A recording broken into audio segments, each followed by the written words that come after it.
There's a fascinating and underappreciated factor in adverse event reports that we need to discuss: the nocebo effect.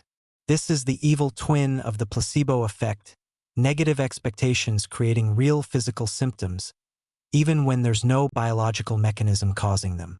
And it's playing a significant role in vaccine side effect reports. The psychophysiology here is well established. When people expect to experience harm, that expectation triggers genuine stress responses. Anxiety activates the sympathetic nervous system, causing real physical sensations: headache, nausea, muscle tension, fatigue.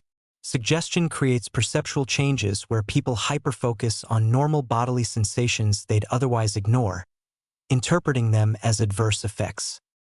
Research on vaccination nocebo effects is eye-opening.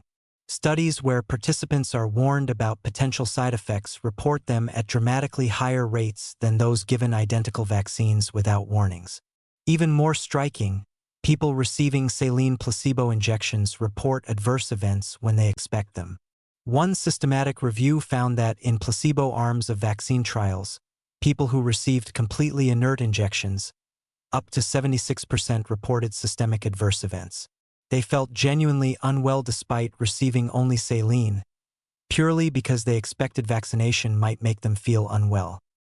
There's also a social contagion dimension. Reading dramatic accounts of others' adverse experiences creates expectation, increasing personal susceptibility. This is why mass psychogenic illness, where physical symptoms spread through a population without biological cause, often follows patterns of communication and social connection rather than patterns of exposure. The ethical challenge here is profound. Informed consent requires disclosing possible side effects. Patients have a right to know what they might experience. But the act of disclosure may increase the frequency of those experiences through nocebo mechanisms. How do we balance transparency with the knowledge that the warning itself might create harm? Now, and this is critical, nocebo effects create real suffering. People experiencing symptoms due to nocebo mechanisms are genuinely unwell, even though the cause isn't pharmacological. Their symptoms aren't imaginary or faked. They require compassionate medical response, not dismissal. Someone with a pounding headache caused by anxiety about vaccination is suffering just as much as someone with a headache from any other cause. We also need to be clear that nocebo effects don't explain all or even most vaccine side effects. Many reported adverse effects are genuine immune responses: fatigue and itchiness as your immune system ramps up, injection site soreness from the physical injection, mild fever as inflammatory mediators circulate. These are real biological processes, not psychological phenomena. And some serious adverse events, though rare, are genuine medical emergencies requiring immediate treatment. The nocebo discussion isn't about invalidating people's experiences. It's about understanding the multiple pathways through which symptoms can occur and recognizing that negative expectations themselves can be harmful, regardless of the underlying biological process. This has implications for risk communication.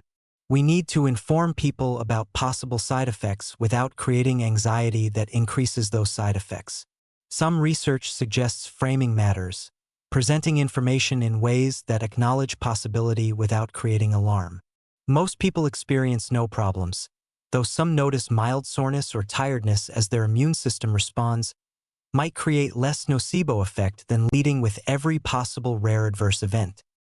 The nocebo effect also reminds us that the relationship between mind and body isn't dualistic. Psychological states have biological consequences. Stress and anxiety trigger real physiological cascades. The fact that expectation can create symptoms doesn't mean those symptoms aren't real. It means our understanding of causation needs to be more sophisticated, recognizing multiple interacting pathways rather than simple cause and effect. Understanding nocebo effects should make us more compassionate, not more dismissive, recognizing that suffering is real regardless of mechanism and that our words and framings have power to help or harm.